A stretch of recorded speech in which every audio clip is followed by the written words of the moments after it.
سلام، امیدوارم حالتون خوب باشه. من نگار امیری، دبیر مدرسه فرزانگان استان کرمانشاه در خدمت شما هستم تا سوالات کنکور رو به صورت کاملا تشریحی و با مراجعه به نکات کتاب برای شما بررسی و تحلیل کنم.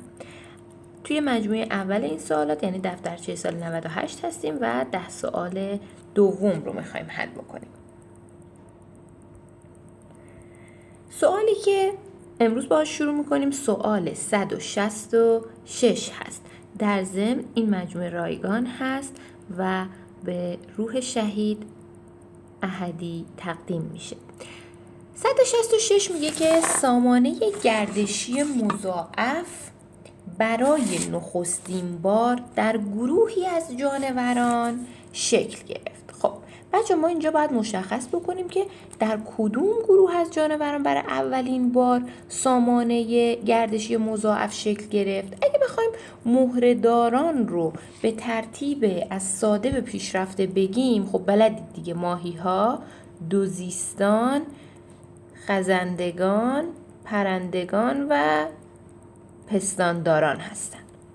ما میدونیم ماهی گردش خونش ساده است، ولی از دوزیست به بعد گردش خون ما مضاعفه و اولین گروهی که گردش خون مضاعف رو دارن دوزیستان هستن. خب حالا پس سوال راجع به دوزیستانه. میگه کدام ویژگی درباره این گروه از جانوران نادرسته؟ از گزینه آخر حل میکنم. میگه بیشتر تبادلات گازی اونها از طریق پوسته. میدونیم این درسته، به خاطر اینکه توی حالا مثلا قورباغه ها شش ها کوچیکه و بیشتر تبادلات گازی از طریق پوست صورت میگیره. 3 میگه در شرایطی بازجذب آب از مثانه اونها به خون افزایش پیدا میکنه. اینم درسته. در چه شرایطی؟ در شرایط کم آبی. 2 میگه حالا لارو اونا داره آبشوش‌های خارجی بیرون زده از سطح بدنه. اینم درسته، به خاطر اینکه شما میدونید قورباغه در زمین جنینی یا همون لاروش، حالا قورباغه نگیم دوزیست بگیم، آبشوش داره ولی وقتی دگردیسی پیدا میکنن شش خواهند داشت. گزینه 1 میگه هوا به وسیله مکش حاصلش فشار منفی به شش‌های اونها وارد میشه، در حالی که میدونید توی کتاب گفته که پمپ فشار مثبت نحوه عمل شش‌های دوزیست. پس نادرست همین گزینه 1. اما بریم تو کتابم ببینیمش. خب اینجا میتونید ببینید که اولا سامانه گردش خون مضاعف از دوزیستان به بعد شکل گرفته. این مطلب در کتاب هست. و دوم این که برگردیم به حالا قسمت تنفسش.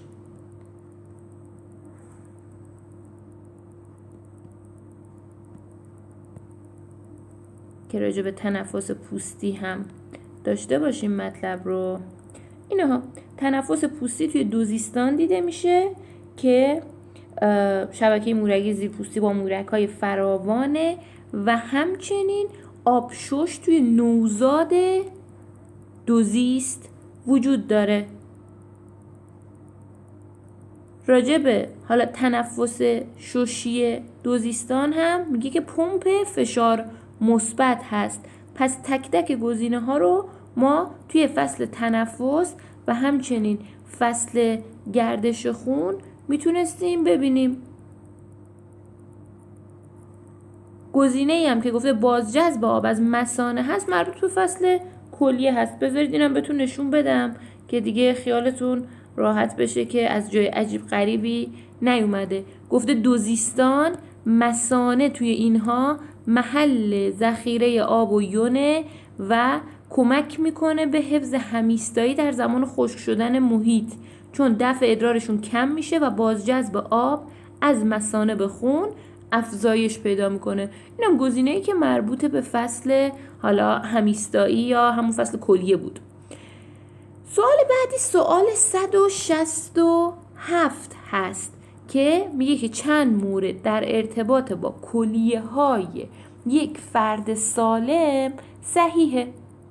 الف میگه در پی حضور نوعی ترکیب شیمیایی در خون از حجم ادرار وارد شده به مثانه کاسته میشه.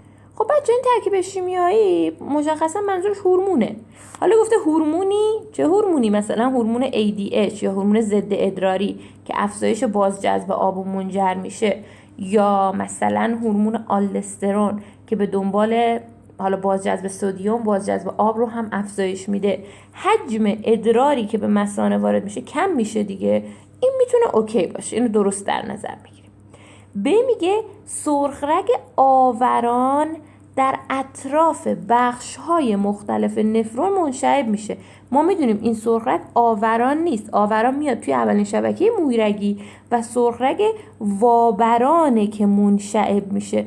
الان اینجا توی شکل هم میتونید ببینید سرخرگ آوران اومده توی اولین شبکه مویرگی و سرخرگ وابران از اون خارج شده و رفته در اطراف سایر بخش‌های نفرون حالا منشعب شده.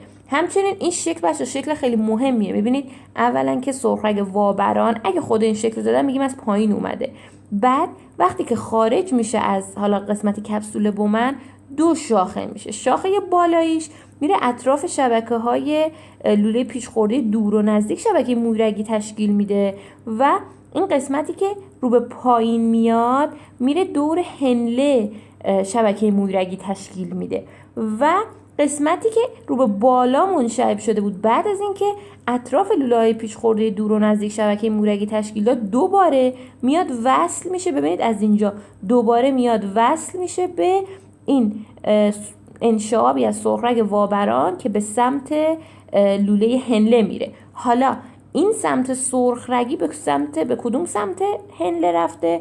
رو به سمت بالارو هنله. جهت جریان خون توش رو به کدوم سمت؟ رو به سمت پایینه. یعنی جهت حرکت حالا اون بگیم پیش ادرار، هنوز کامل نشده ادرار، توی لوله هنله و جهت جریان خون شبکه مویرگی اطراف هنله این برعکس هم دیگه هست.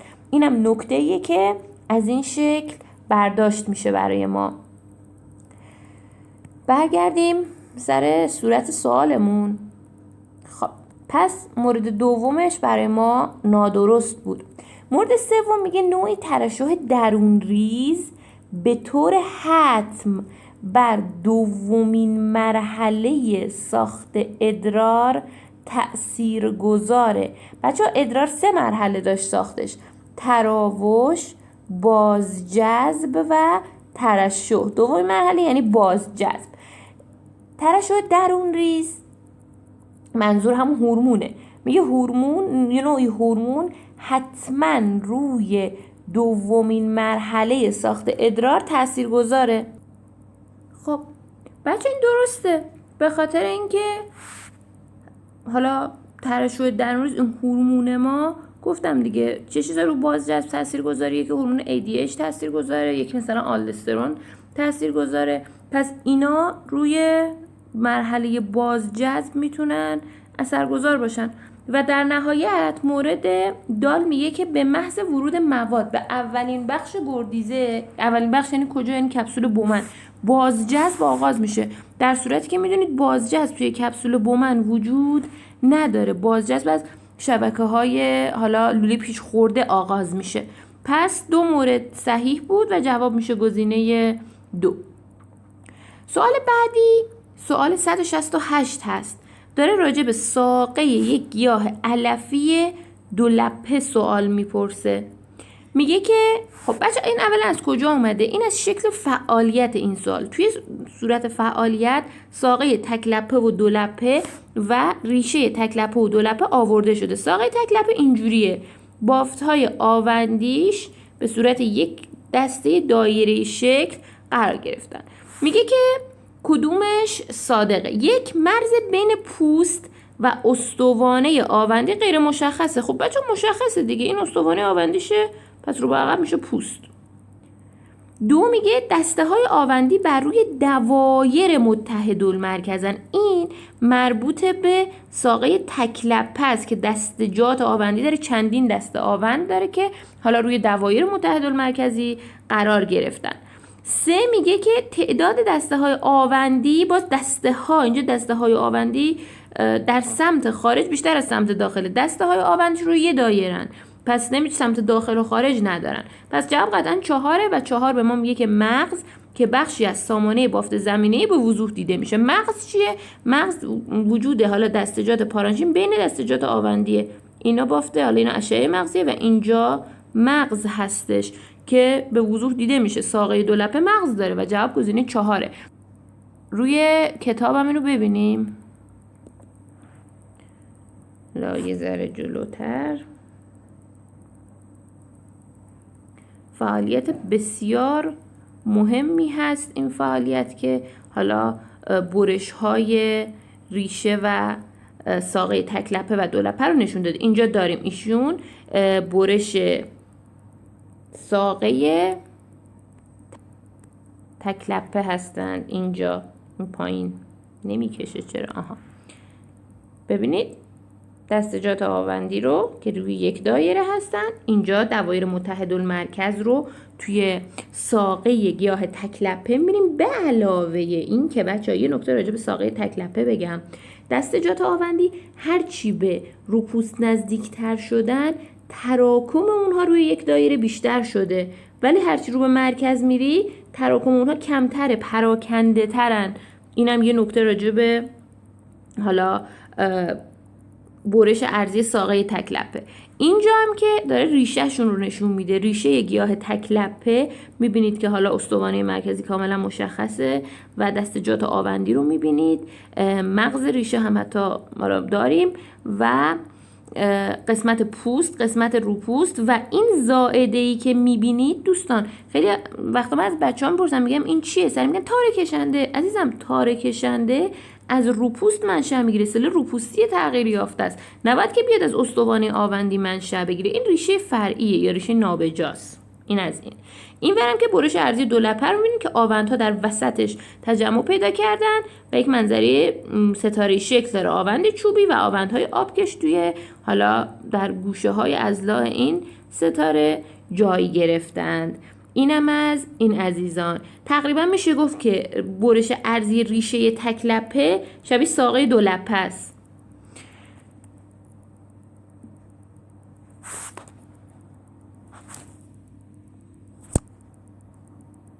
بریم سراغ ادامه ماجرا.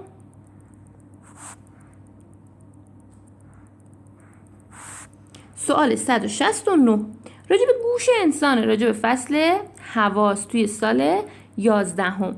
میگه که به طور معمول در گوش انسان با ارتعاش دریچه بیضی کدام اتفاق رخ میدهد؟ برگردیم به گوش انسان. بریم سراغ حالا فایل سال 11. خوبه خیلی هم حالا دور نیست. این ساختار گوشه بچه ها، گوش بیرونی، گوش میانی و گوش داخلی. گوش بیرونی که حالا شامل لاله گوش و مجرای شنوایی هست. گوش میانی که شامل پرده سماق، استخوان‌های چکشی، سندانی و رکابیه که دریچه بیضی پشت این استخوان رکابی واقع شده. و گوش داخلی که شامل حالا مجاری نیم دایره، 3 مجرای عمود برهم و حلزون گوشه. بریم ببینیم سوال از ما چی خواسته. راجع به حالا ارتعاش دریچه بیضی که پشت استخوان رکابی صحبت کرده. بچه من میام این فایل رو عوض کنم، بعد دستم میخوره به استوپ فایل. اگه یه جاهای صدام قطع میشه به خاطر اونه که یه اشتباهی کردم حتما اون بالا. و عرضم به حضور شما که سوال 169 بودیم. خب میگه که ابتدا کدام اتفاق میافتد؟ گزینه 1 گفته که استخوان چکشی شروع به لرزش میکند. بچه‌ها وقتی دریچه بیضی مرتعشه قبلش چکشی، سندانی، رکابی لرزیدن که این ارتعاش از رکابی به دریچه بیضی منتقل شده. پس نیست که بعد از این که دریچه بیضی لرزید تازه چکشی بیاد بلرزه. پس این که خیلی واضح غلطه. 2 میگه ابتدا مایع درون بخش حلزونی به لرزش در میاد. این درسته، چون که ارتعاش دریچه بیضی به حلزون گوش منتقل میشه و وقتی این ارتعاش منتقل میشه مایع درون. گزینه 3 میگه که کانال‌های یونی غشای یاخته عصبی باز میشن. بچه مرحله آخره، یعنی اول باید گیرنده حسی ما تحریک بشود، بعدش این حالا تحریک به سلول عصبی منتقل بشه، سلول عصبی حالا دچار پتانسیل عمل بشه. این که اصلا هیچی، مرحله آخره. 4 میگه موجک‌های یاخته‌های درون بخش دهلیزی خم میشن. بخش دهلیزی کجا بود؟ ما داریم راجع به حلزون گوش حرف میزنیم. بخش دهلیزی مربوط مجاری نیم دایره است. اما بریم یه دور نحوه تحریک حالا سلول‌های گیرنده شنوایی و همچنین سلول‌های بخش دهلیزی رو ببینیم. ببینید حلزون گوشه بچه‌ها که اینجا اومده یک برشی زده برای ما که داره حلزون رو به ما نشون میده. 3 فضای خالی میبینید اینجا. در فضای میانی ماده ژلاتینی و گیرنده های شنوایی قرار دارن و اطرافش هم خب با اون حالت لابیرنت استخوانی شکل حلزون احاطه شده. اگر این گیرنده شنوایی رو بخوایم نگاه کنیم ساختارشون رو، سل‌های زرد رنگ گیرنده شنوایی هستن، موژک دارن. موژک‌هاشون در تماس با ماده ژلاتینی داخل اون فرو نرفته و اطراف اینها هم سلول‌های پوششی هستن. سلول‌های پوششی در سمت راست می‌بینید دولایند و در سمت چپ تکلایه هستند و بینشون هم گاهی فاصله و حفره‌ای هست. این ماده ژلاتینی در اثر لرزش مایع درون حلزون به لرزش در میاد. لرزش این باعث خم شدن موژک‌های گیرنده شنوایی، باز شدن کانال‌های یونی در اونها و ایجاد پیام عصبی توی گیرنده میشه. بعد حالا این گیرنده ها هم پیام رو به سلول عصبی و عصب شنوایی میدن. پس ماده ژلاتینی و مایع درون حلزون مرتعش میشه، اما موژک گیرنده شنوایی خم میشه. بعدیش هم راجع به گیرنده تعادل توی بخش دهلیزیه. این گیرنده های تعادل موژک های بلندی دارن، چندین موژک دارن که حالا طول اون موژک هم اندازه نیست و کاملا درون ماده ژلاتینی هن. ماده ژلاتینی در اثر حالا چرخش سر و حرکت مایع درون مجاری نیم دایره خم میشه، به دنبال اون موژک های گیرنده ها هم خم میشن. تو شنوایی ماده ژلاتینی خم نشد، مرتعش شد، ولی تو هر دوتا موژک خم میشه. اینجا ساختار شبیه شعله شمع داره ماده ژلاتینیش و در لابلای اون سل‌های گیرنده هم با سل‌های پوششی و پشتیبان حضور دارن. این صورتی کمرنگه هم که این پایین میبینید این بافت سسته که حالا عصب هم یه منظری درخت مانندی گرفته اینجا برای ما. اینم از حالا نکته بخش حلزونی هست برای ما. و برگردیم به تست ها. سوال 170 میگه که کدام عبارت در ارتباط با شبکه یاخته های عصبی دستگاه عصبی روده لوله گوارش انسان صحیحه؟ 1 میگه که این فقط توی لایه ماهیچه‌ای دیواره روده نفوذ میکنه. اولا ما میدونیم دستگاه عصبی حالا شبکه عصبی روده‌ای بچه‌ها از مری تا مخرج کشیده شده. این همه جا هست، اینجوری نیست که فقط توی دیواره روده باشه و از لایه های حالا بالاتر هم حالا اعصاب منشأ میگیره، کاری نداریم، این اصلا رودش غلط. 2 میگه که فقط میزان ترشح رو تنظیم میکنه. ما میدونیم این شبکه هم ترشح رو تنظیم میکنه هم حرکات.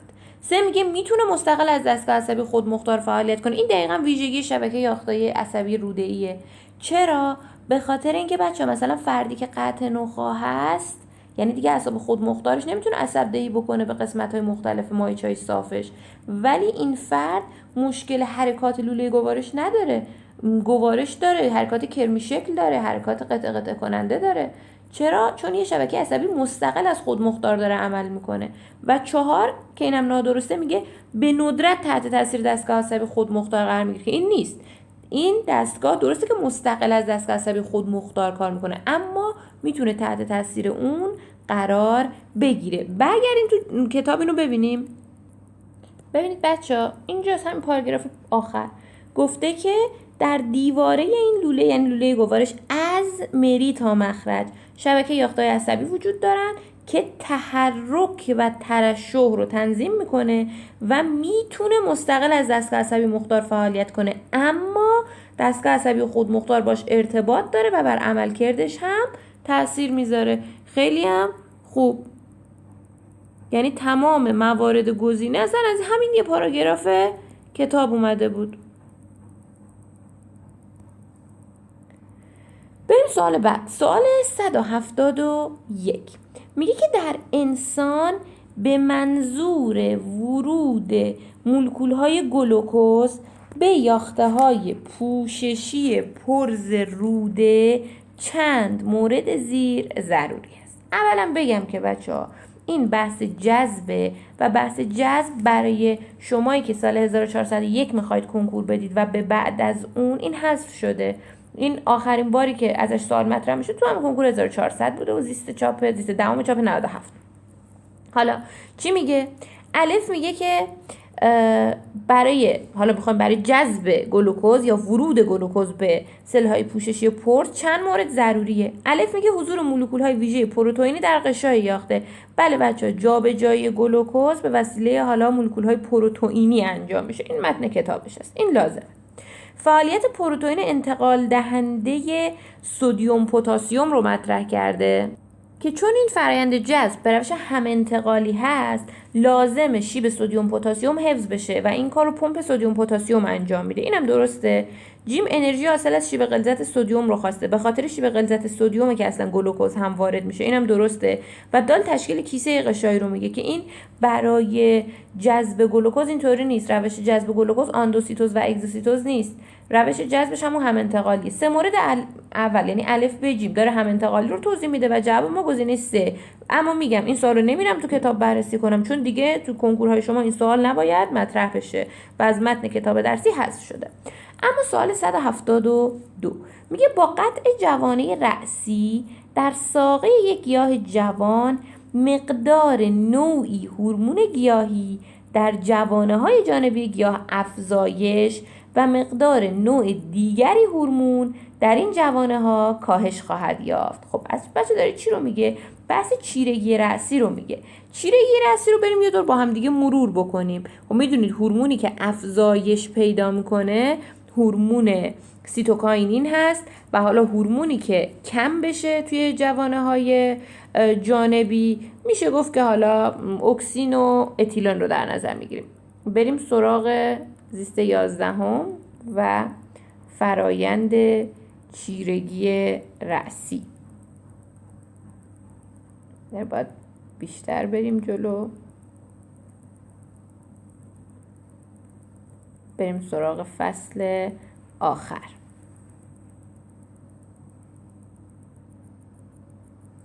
اینجا راجع به چیرگی رأسی صحبت میکنه.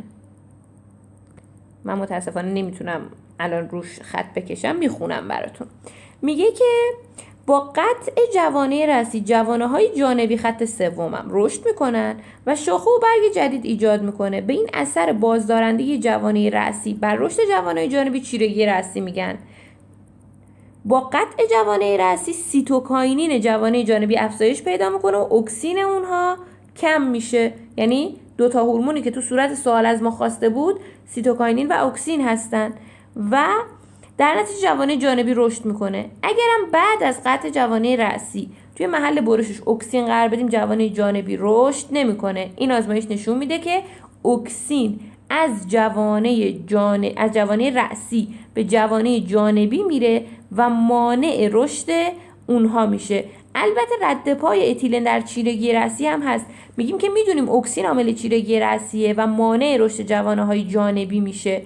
اکسین جوانه رأسی تولید اتیلن رو توی جوانه جانبی تحریک میکنه. در نتیجه با افزایش اتیلن توی جوانه های جانبی رشد اونها متوقف میشه. حالا برگردیم سر صورت سوالی که ما داشتیم. خب یه بار دیگه بخونیم. میگه با قطع جوانه رأسی نوع هورمون افزایش پیدا میکنه توی جوانه جانبی یعنی کی؟ سیتوکاینین و نوع هورمون دیگر در این جوانه کاهش خواهد یافت. کدوم هورمون کم میشه؟ هورمون اکسینه که کم میشه. حالا میگه در یک گیاه دارای جوانه رأسی نقش این دو هورمون به ترتیب کدومه؟ یعنی اول باید نقش سیتوکاینین رو بگه، دومی نقش اکسین رو بگه. سوال 172 میگه ریزش برگ با تشکیل لایه جدا کننده. بچه‌ها این نقش کیه؟ نقش اتیلن هست. پس همون اولی نقش سیتوکاینین نبود، گزینه رد میشه. دو میگه که تأخیر در پیر شدن اندام‌های هوایی. ما میدونیم سیتوکاین رو به صورت افشانه یا اسپری روی گل‌ها میپاشن و کمک میکنه توی تأخیر در پیر شدن این اندام‌ها. و مورد دو راجع به رشد طولی یافته‌ها صحبت میکنه که اکسین توی همون فرآیند نورگرایی میبینیم که وقتی توی یک سلولی تجمع پیدا میکنه باعث افزایش رشد طولی میشه. دو جواب منه و درسته. اما سه میگه که تحریک تقسیم یافته‌ای. تحریک تقسیم یافته‌ای کار سیتوکاینین میتونه باشه، اما بستن روزنه هوایی در شرایط خشکی کار آبسیزیک اسید، نه کار اکسین. پس 3 هم رد میشه. و 4 میگه کاهش رشد گیاه در شرایط نامساعد محیط که این کار بازدارنده های رشد، نه کار سیتوکاینین. پس این هم رد میشه و جواب ما همون گزینه 2. یه جدول خوب دارم برای جمع‌بندی این هورمونای گیاهی. بریم این جدول رو بهتون نشون بدم.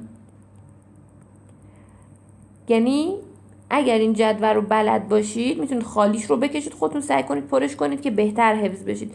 این جدول رو که بلد باشید دیگه واقعا هیچ مشکلی توی حل اینا ندارید. ببینید مثلا اینجا اول راجع به اکسین صحبت کرده که جزو محرک‌های رشد، گفتیم که مانع رشد جوانه جانبیه، باعث رشد جوانه رأسیه، باعث افزایش رشد طولی یاخته هست و حالا دیگه سایر نکاتی که بوده. من فقط نکات این سوال رو مرور کردم. سیتوکاینین باعث ایجاد ساقه میشه، باعث تحریک تقسیم سلولی و تأخیر در پیری اندام‌های هوایی میشه. و اتیلن بازدارنده رشد در چیرگی رأسی نقش داره، در ریزش برگ تولید آنزیم تجزیه کننده رو میکنه و همچنین حالا توی محل آسیب وجود داره و باعث حالا کاهش مدت نگهداری میوه ها هم میشه. اینجا حالا آبسیزیک اسید هم توی بستن روزنه هوایی نقشش ذکر شده. پس کامل جمع‌بندی همه هورمون ها اینجا هست، میتونید اسکرین شات بگیرید و اینکه میتونید اینها رو با هم دیگه مقایسه هم بکنید. اینم از حالا بررسی این سوال 172. اما سوال بعدی سوال 173 هستش. خب سوال 173 میگه در انسان همه یاخته هایی که طی مراحل تخمک زایی و با تقسیم نامساوی سیتوپلاسم به وجود اومدن. بچه تقسیم نامساوی سیتوپلاسم یکی در زمان میوز 1 که اووسیت اولیه تقسیم میشه و اووسیت ثانویه و اووسیت ثانویه و اولین گویچه قطبی رو ایجاد میکنه شکل میگیره. پس میگیم اووسیت ثانویه اولین گویچه قطبی. یه بارم وقتی که حالا اووسیت ثانویه در صورت برخورد با اسپرم تقسیم بشه و تخمک و حالا دومین گویچه قطبی رو ایجاد بکنه. این 4 تا سلول حاصل تقسیم نامساوی سیتوپلاسمن و گفته که در رشد و نمو جنینم اینها باید فاقد نقش باشن. تخمک توی رشد و نمو جنین نقش داره دیگه، چون تخمک حالا با اسپرم یکی میشه. اما مثلا اولین گویچه قطبی و دومین گویچه قطبی هیچ نقشی توی رشد و نمو جنین ندارن. حالا اووسیت ثانوی هم چون با اسپرم لقاح پیدا میکنین یه ذره گیریم سرش، ولی حالا فعلا بریم گزینه ها رو بررسی کنیم ببینیم چی میگه. حالا بگیم مثلا اولین گویچه قطبی دومین گویچه قطبی. یک میگه از نظر داشتن کروموزوم های همتا شبیه همن، در صورتی که اولین گویچه قطبی برای ما یک سلول خب ان کروموزومیه، دومین گویچه قطبی هم ان کروموزومیه. آره کروموزوم همتا ندارن، شبیه همن، ولی از لحاظ تعداد کروماتید بچه شبیه هم نیستن، چون اولین گویچه قطبی مضاعفه اما دومین گویچه قطبی تک کروماتیدی هستش. پس این رد میشه. دو میگه از لحاظ مقدار دی ان ای هسته‌ای شبیهن. این غلطه، به خاطر اینکه اولین گویچه قطبی کروموزوم‌هاش دو کروماتیدی ان ولی دومین گویچه قطبی تک کروماتیدی ان. پس مقدار دی ان ای اولین گویچه 2 برابر دومین گویچه است. 3 میگه که تعداد سانترومرهای موجود در هستشون یکیه. بله، چون هر دوشون 23 کروموزومی هم 23 تا سانترومر هم دارن و از نظر محل به وجود اومدن گفته با هم تفاوت دارن. بله، به خاطر اینکه حالا اولین گویچه قطبی رو ما میتونیم داخل تخمدان داشته باشیم، اما دومین گویچه قطبی در رحمه. پس جواب ما همین گزینه 3 و 4 راجع به تعداد سانتریول ها صحبت میکنه که تعداد سانتریولشون شبیه نیست البته، چون اولین گویچه قطبی سانتریول هاش مضاعف میشه چون میخواد تقسیم حالا دیگه ای رو انجام بده، اما دومین گویچه قطبی دیگه تقسیم دیگه رو انجام نمیده. این از این. پس جواب ما میشه همون گزینه 3. حالا این کجاست؟ اینو بریم توی کتاب ببینیم. اصلا ببینید بچه اینجاست، مراحل تخمک‌زایی. اووگونی رو نشون داده که میتوز میکنه. اووگونی یا همون سل زاینده در حالا تخمدان ما میتوز میکنه ببخشید، 2 تا سلول ایجاد میکنه، یه اووگونی که برمیگرده سر جاش و یک اووسیت اولیه که 2n مساوی 46 و 2 کروماتیدیه، یعنی مضاعفه. اووسیت اولیه میوز 1 رو انجام میده با تقسیم سیتوپلاسم نابرابر. اووسیت ثانویه و اولین جسم قطبی رو ایجاد میکنه که اینا n مساوی 23 و مضاعفن و اووسیت ثانویه در صورت برخورد اسپرم با اون میوز 2 رو تکمیل میکنه و تخمک و دومین جسم قطبی رو ایجاد میکنه که اینها n مساوی 23 و تک کروماتیدی هستند. این از مراحل تخمک‌زایی گرفته شده بود این سوال و جواب هم که مشخص بود.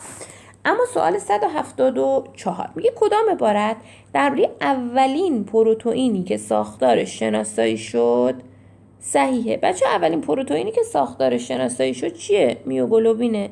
میوگلوبین یک پروتئینیه که در ماهیچه های ما حالا بیشتر حضور داره. میگه که در تشکیل ساختار نهاییش فقط 3 نوع پیوند دخالت داره. کی گفته؟ میوگلوبین توی ساختارش وقتی ساختار سوم رو پیدا میکنه میتونه پیوند یونی، کوالانسی، هیدروژنی، انواع حالا پیوندهای دیگه، مثلا ممکنه که پیوند داتیو هم داشته باشه، ممکنه که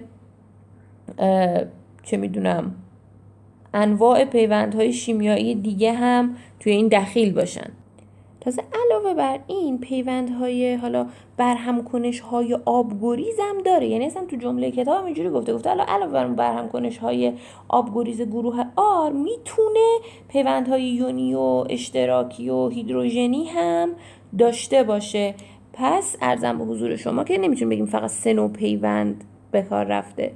2 میگه که با تغییر یک آمینو اسید ساختار و عملکردش میتونه به شدت تغییر پیدا بکنه. بله بچه این درسته، به خاطر اینکه وقتی یک آمینو اسید از رشته پلی‌پپتیدی تغییر بکنه ممکنه که کلا اصلا اون پروتئین شکل 3 بعدیش عوض بشه و همه چیش به هم بریزه و گفته میتواند، نگفته الزاما. پس این گزینه میتونه جواب من باشه. 3 میگه که هر یک از زنجیره های پلی‌پپتیدیان در صورتی که ما میدونیم میوگلوبین یک زنجیره هست و 4 میگه با دارا بودن رنگدانه های فراوان توانایی ذخیره انواعی از گازهای تنفسی رو داره. این هم غلط هست به خاطر اینکه اولا رنگدانه های فراوان اصلا اشتباس برای این لفظ. دوما اینکه انواعی از گازهای تنفسی نیست. حالا میوگلوبین توی ماهیچه پرندگان میتونه به ذخیره اکسیژن کمک بکنه اما انواعی از گازهای تنفسی توی این دخیل نیست. پس جواب درست ما همون گزینه 2. اما بریم توی کتاب هم حالا این رو ببینیم. فایل 12 اینجاست. ببینید عزیزان، اولا که اینجا برای ما آورده میوگلوبین اولین پروتئینیه که ساختارش بررسی شده. اینها اولین پروتئینی که ساختارش شناسایی شد میوگلوبین بود که گفته این پروتئین از یک رشته پلی‌پپتید ساخته شده.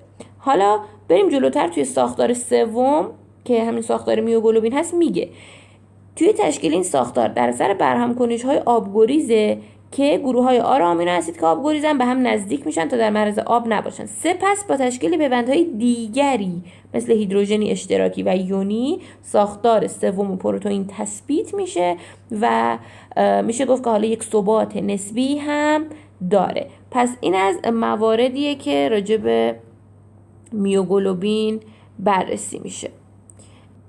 175 که میشه 10مین سوال امروز. میگه کدام گزینه عبارت زیر رو به طور مناسبی کامل میکنه؟ مورد 1 میگه که این دیگه باید گزینه بذاریم. میگه که در ملخ ساختاری که به ذخیره غذا کمک میکنه و به جانور امکان میده تا با دفعات کمتر تغذیه انرژی مورد نیاز خودش کنه. این همه حرف زده که آقا بگه چیندان دیگه، نکن این کارو با ما. چیندان در ملخ، چیندان در بالای غدد ترشح کننده آمیلازه. آره دیگه، چیندانش بالای غدد بزاقشه. همین جواب. مرسی از سازمان سنجش که جواب رو تو گزینه 1 قرار داده. کجاست این؟ بریم نگاه کنیم. آقا ملخ کجای ملخ؟ این ملخه. غدد بزاقی، غدد ترشح کننده آمیلازه و میبینید چیندان بالاتر از این سطحه. پس جواب من همینه. اما بررسی هم بکنیم دیگه به رسم همیشه. دو میگه در گوسفند، حالا ساختاری که به ذخیره غذا، اصلا گوسفند چیندان داره. مرسی. 3 در کرم خاکی میگه که چیندان دندانه های برای خرد کردن داره که مال سنگدانه. و 4 میگه در پرنده دانه خار چیندان مواد غذایی رو ابتدا به بخش عقبی معده وارد میکنه. این هم که غلطه. بریم نگاه بکنیم شکل ملخ، گوسفند، کرم خاکی و حالا آخری چی بود؟ پرنده دانه‌خوار رو که ببینید پرنده دانه‌خوار که چیندان محتویاتش به معده وارد میکنه، بعد محتویات از معده به سنگدان وارد میشه. بعد اون بخش عقبی معده منظورش این بود که مثلا بگه که آره سنگدان از بخش عقبی معده تشکیل میشود، که ولی درسته، ولی بخش عقبی معده رو نمیتونیم بگیم بخش عقبی معده سنگدان ساختار جداست. و همون تعریف اولیه‌اش هم که چیندانه، اینجا باز تو کتاب میتونید تعریف چیندان رو ببینید. چیندان بخش حجم انتهای مریه که غذا درش ذخیره و نرم میشه و کمک میکنه که حالا تعداد دفعات بلع برای ما کمتر بشه. مورد دیگه ای که داشتیم راجع به کرم خاکی بود. آها بچه ها، این کرم خاکی توی چاپ 99 باز حذف شده و توی حالا مثلا زیست دهم چاپ 97 این بود. پس اینم از این پس برای شما مورد سوال قرار نمیگیره خدا رو شکر، و شما چیزی راجع به کرم خاکی بحث و گوارشش نخواهید داشت. پس این سوال هم حل شد. 10 تا سوال دوم از مجموعه سوالات سراسری داخل سال 98 رو حل کردیم. امیدوارم که به یادگیری شما کمک کرده باشه. و بچه ها همینطوری که میبینید من برای هر سال میرم به کتاب و جزوه مراجعه میکنم. یعنی این که چیزی از فضا نیومده. ممکنه ترکیب این سوالات و تحلیل این سوالات برای شما سخت باشه که وقتی سوالات رو بررسی میکنیم یاد میگیرید چطور بتونید اونها رو تحلیل کنید و ارتباطشون رو با هم دیگه درک کنید. ممنونم از توجهتون. خسته نباشید همگی. و آدرس اینستاگرام من هم امیری 2 خط فاصله بیولوژی. و اگر خواستید که در تلگرام با من در ارتباط باشید میتونید به آیدی نگار امیری 96 به من پیام بدید. امیدوارم که موفق باشید. خدا نگهدار.